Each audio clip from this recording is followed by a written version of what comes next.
Welcome to A Slice with Dice, a place for honest conversations about the realities of education. I'm Corey Alderdice, Executive Director of the Arkansas School for Mathematics, Sciences, and the Arts. I've spent nearly 2 decades navigating the joys, challenges, and unexpected moments that come with leading schools. Each week, I'll share what works, what doesn't, and everything in between when it comes to igniting the full potential of our communities. I'm excited to share this journey with you, so let's get started. There's a moment in Arthur C. Brooks' 2020 article for The Atlantic that stopped me in my tracks. He writes, "I would prefer to be special than happy." Let that sink in for a second. Brooks, a social scientist and former president of the American Enterprise Institute, isn't being flippant.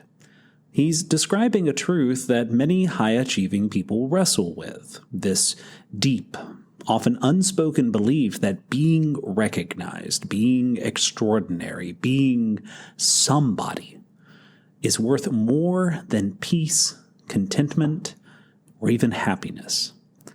And while the article is titled "Success Addicts Choose Being Special Over Being Happy," it could just as easily have been subtitled "Notes from a Gifted Kid All Grown Up." Because that's who I thought of immediately. Gifted and talented students, especially those enrolled in highly competitive or specialized schools. Students who have always been praised not just for what they do, but for who they are. The smart ones, the advanced ones, the ones with so much potential. Brooks lays out a compelling argument that the pursuit of success functions like an addiction. It activates the same dopamine reward circuits in the brain, offering short-term satisfaction that quickly fades. And the result? Well, the result is a relentless cycle of chasing the next goal, the next accolade, the next reason to feel worthy. And like any addiction, there are side effects. Burnout, isolation, anxiety, and paradoxically, a persistent sense of dissatisfaction. He also reminds us that success addiction isn't just about ambition, it's about identity. It's about tying your sense of self so tightly to achievement that without the next win, the next honor, the next title, you feel untethered. It's about choosing to be special rather than happy, because being special is predictable and measurable, while happiness can feel elusive, ephemeral, and harder to quantify. Now, what does that mean for gifted high school students and those who work with them? Well, quite a lot, actually. In environments like ours, residential math and science schools, specialized academies, early college programs, students aren't just encouraged to pursue excellence. They are surrounded by it. They breathe it in every day, competing with peers who are just as driven, just as capable, just as invested in being the best. And that constant exposure creates pressure. If it's not spoken aloud, the underlying message is clear. You're here because you're exceptional, so act like it, achieve like it, don't mess it up. Now, many of these students come into high school already having built their identity around achievement. They're used to winning awards, acing tests, impressing adults. When they enter a more competitive space and suddenly find themselves surrounded by others who are just as accomplished, well, the ground shifts. The strategies that once made them stand out now make them blend in, and that can be deeply unsettling. That's where the idea of success addiction becomes especially relevant. For these gifted students, the chase can become compulsive, not because they're greedy or arrogant, but because they genuinely don't know who they are without the next goal to pursue.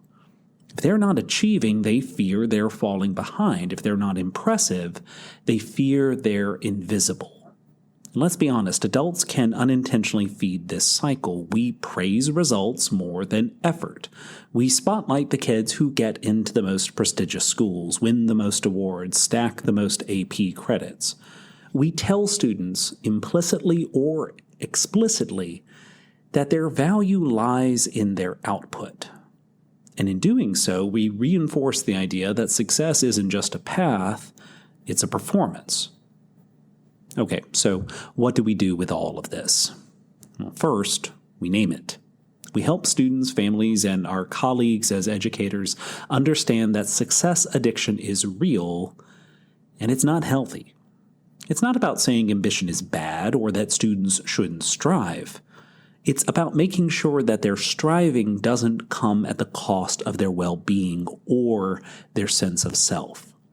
And for students, this means learning to see value in things that can't be measured by test scores or trophies. It means finding joy in curiosity, in friendships, in rest. It means giving themselves permission to take a break, to fail, or to simply be ordinary sometimes. For parents, it's about shifting the conversation. Instead of always asking, "What did you get on this test?" Try asking, "What did you learn today?" Or, "What part of your day made you smile?" It's about reminding your student that you love who they are, not just what they do. And for educators, especially those of us in specialized schools or programs, it's about modeling balance. About showing students that excellence and rest are not mutually exclusive. About celebrating growth, risk-taking, and the process as much as the outcomes. And yes, about being brave enough to talk openly about the mental and emotional cost of overachievement. Brooks offers 3 antidotes to success addiction. Acknowledge that achievement alone isn't enough.